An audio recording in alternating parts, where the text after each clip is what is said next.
নদী ভাঙন পরিদর্শনে কুমারগ্রামের বিধায়ক মনোজ কুমার ওরাও শনিবার আলিপুরদুয়ার জেলার কুমারগ্রাম ব্লকের রায়ডাক 2 নম্বর নদীর পূর্ব চকচকা বালাটারি এলাকায় নদীর ভাঙন পরিস্থিতি পরিদর্শনে যান কুমারগ্রামের বিধানসভার বিধায়ক মনোজ কুমার ওরাও। এদিন নদী বাঁধ ও ভাঙন পরিদর্শন সহ বিভিন্ন বিষয় খতিয়ে দেখলেন তিনি। বিধায়ক জানান, এই এলাকায় এসে পরিদর্শন করলাম, নদীর বিভিন্ন জায়গায় ভাঙন দেখা দিয়েছে। এর আগেও আমরা আন্দোলন করে বাঁধ তৈরি করেছিলাম। অবৈধ জেসিবি ডাম্পার দিয়ে খনন করছে।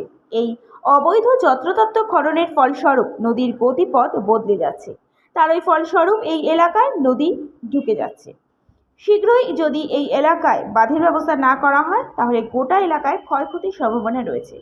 তাই আমরা অতি দ্রুত ঊর্ধ্বতন কর্তৃপক্ষকে জানানো সহ মুখ্যমন্ত্রীকেও এই ব্যাপারে চিঠি জানাবো এবং আগামী মঙ্গলবার ওই এলাকার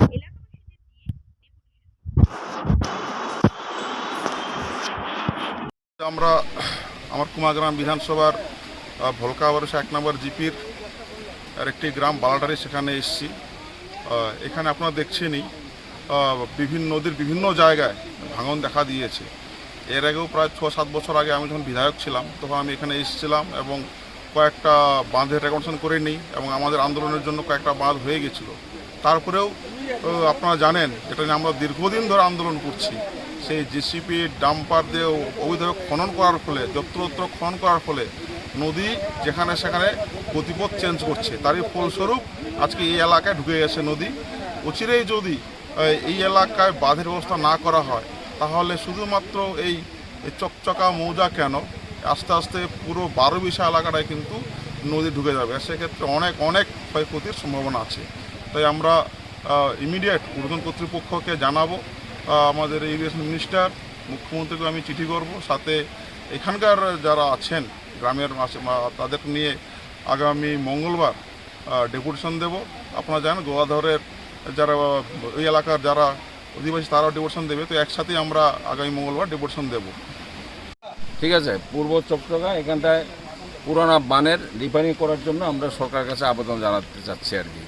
তো আমাদের এমএলএ বাবু আসছে, এমএলএ বাবুর সাথে কথা হলো, উনি এটা ডেপুটেশন দেওয়ার জন্য এডুকেশন আলিপুরদুয়ার এইচডি অফিসে ডেপুটেশন দেওয়ার জন্য বলতেছে। আমরা যাব। এখন কতটুকু হয় কি না সেটা তো বলা যায় না, কিন্তু আমাদের কাজটা আগে যেতে হবে, মানে আন্দোলন করতে হবে, তাই তো।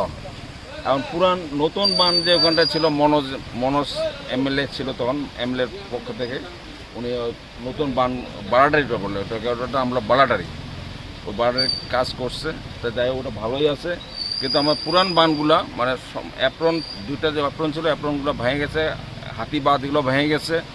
এখন এই যে কী বলে এটাকে পিচিংটা আছে, এই পিচিংটা ভেঙে গেলে কিন্তু টোটাল গ্রামটার বিরাট ক্ষতি হবে।